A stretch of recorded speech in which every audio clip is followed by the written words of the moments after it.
someone had called me an MRA once, and I don't remember what the context of it was, but it was something involving something that had to do with feminism.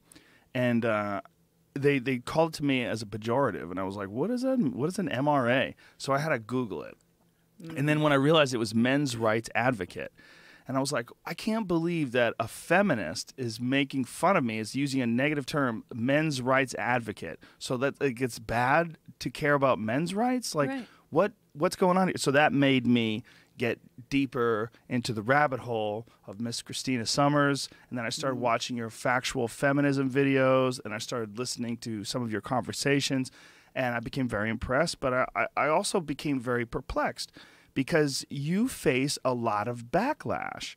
And I found that perplexing, because everything that I saw, you seemed to be very reasonable, very measured, very informed.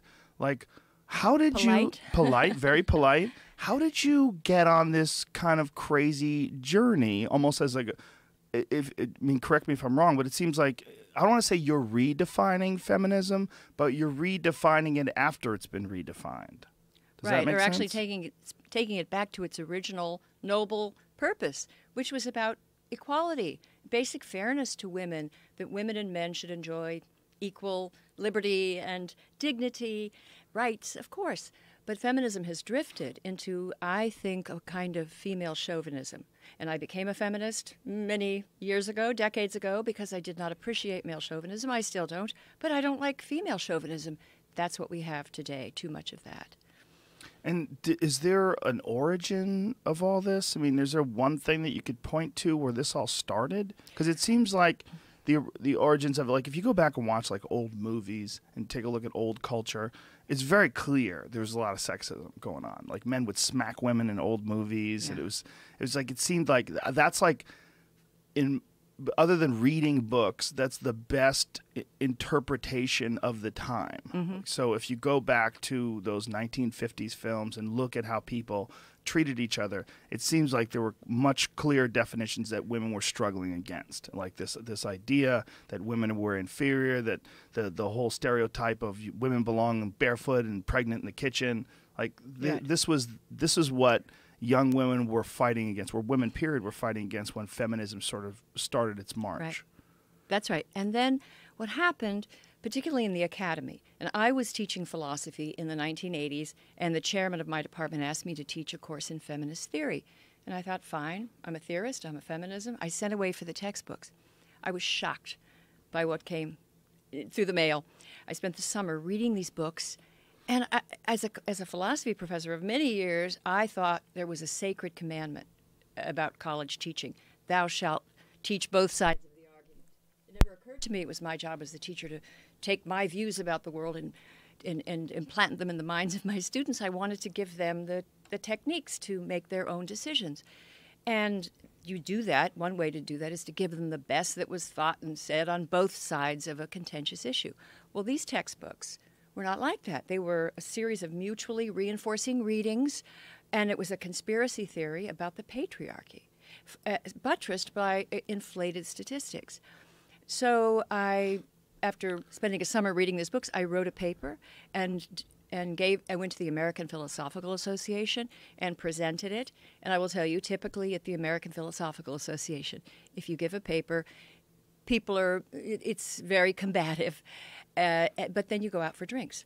Well, we did not go out for drinks. I gave this paper. Women, mostly women in the audience, were hissing and booing, and I was excommunicated from a religion I didn't even know existed, the Church of Feminism. I considered that I'd committed an act of heresy. What was your take on it that was so offensive? Well, I said that feminism should be about mutual respect. It should be about equality, not the demonization of men. It was as if if you could reduce it to a few phrases, it would be, women are from Venus, men are from hell. And I thought, that's absurd. Why would we want to teach courses like that demonize men? Let's celebrate humanity and have, and also accuracy, because these texts were filled with what I've come to call advocacy statistics, or in some cases hate statistics, sort of designed to create just anger in women. And they happen not to be true, but they work very well as propaganda. So as a philosophy professor, I was very upset to see classrooms being used to disseminate propaganda and twisted conspiracy theories about patriarchy. So I tried to correct it. And what happened was the radicals were already there in the academy, and they do not tolerate dissent well. I mean, you see it today on campus. What you're seeing happening on the campus today at Yale, these terrible confrontations between these, some are calling them cry bullies now, and professors and so forth, these angry mobs.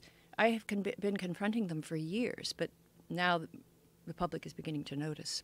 Well, you've been confronting them only from the standpoint of feminism, right? I mean, what was going on in Yale was a professor had written a letter saying that children should probably have the right to be a little bit outrageous and perhaps even offensive in their Halloween costumes. Right. And just Halloween costumes, this led to this massive outrage. Explosion of anger. Well, it seems like to me that something about it just seems really fake. It's something about it seems like there's people that have the green light. This is what I like. There's a lot of these issues where I feel like the reaction that people have, it's not a genuine reaction. That what the reaction represents is a green light to be an asshole. It's like if you think that you... To be really mean. Yes. They're really mean, these people. And they want people's jobs. They want their heads on a platter. Fired. They want I you never fired. argued with anybody that I wanted to fire them. You want to convince them. But this is something different. This is fanatical.